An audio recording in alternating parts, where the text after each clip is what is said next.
Okay, this equation is given, a cubic equation, and we have to rewrite it in this format, and we have to locate the value of the a. So as a first part, I am going to compare both of them because they are the same. They are same format. How am I going to compare? I am going to expand my right hand side. I get x squared minus 2ax plus a squared. Then the next step is comparing the coefficient. So let's see where is our coefficients now.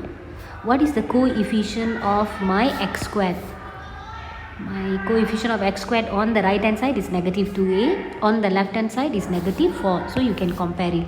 Negative 4 is equal to negative 2a. Therefore a is equal to 2. How do you do the checking? Just go and compare another coefficient.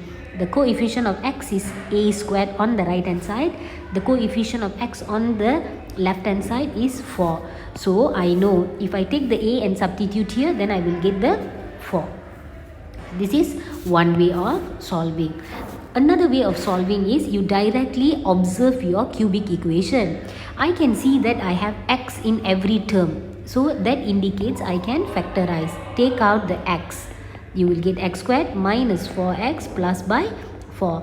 This particular quadratic, it is easily factorizable. So what will I get? It's just x minus 2 and another x minus 2.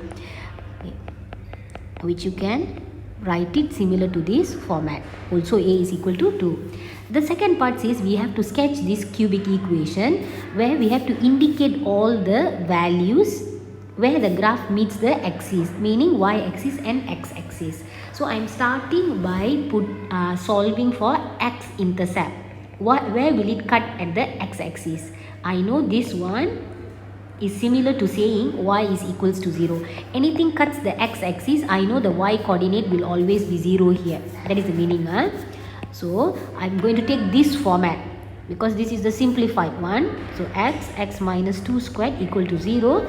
Let's solve. X equals to 0. Then this whole bracket is again equal to 0. You bring the square the other side. Then your x is equal to 2. This is solution. Solution means it will cut the x-intercept. But there is a special condition. If you realize you are having a square here, it means this solution will turn out to be a turning point. You need to learn these tips for sketching easily. So, for both of these x equal to 0 and x equal to 2, you know your y value is equals to 0. So let's go and plot that. This is my 0, 0. And then this is going to be my 2, 0. This one will become the x-intercept and also the turning point. So how do I start my cubic sketching? I need to know a shape. Okay, let's recall some basic idea of cubic sketching. So I think you can see it here.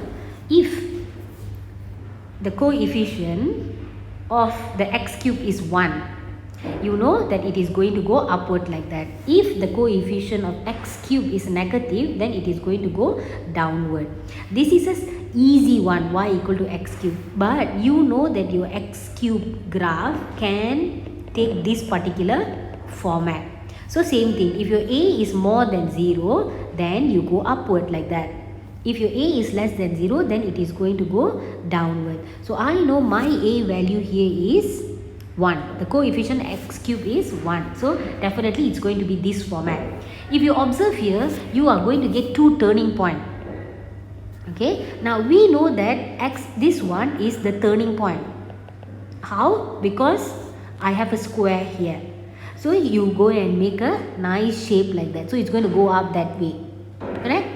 Okay, maybe I try to draw again a nicer one this way. And then you extend. You follow the same shape. Are you interested with this turning point? No, because it's just a sketch. It's not a drawing. Now you label. This is 0. This is 2. Of course, it touches the x-axis like that. Okay? To make things more clear, I try to show you through Desmos. You see here. I have indicated a k value. I have created something with the power of 2 there. One bracket of it has a power of 2. So maybe I start with a number. Maybe I put a 3. Okay, let's see what happens. If I put a 3, when x equal to negative 3, it will become the x-intercept and also the turning point. So what happens at x equals to 1? It is just a x-intercept. There is no turning point there. Of course, the cubic must have two turning point. Are you interested with the other one? No, because it's just a sketching. So I try to make another example for you. Let's do x plus 2. And then this one is x minus 2 maybe. Or minus 5. Like that. So when x is equals to 5, what is happening? When x is equals to 5, you get the x-intercept and also the turning point. When x equals to negative 2, you only get the x-intercept. Are you interested with the second turning point? No. You don't have to do that. Okay, you don't have to locate this one. Hope this helps.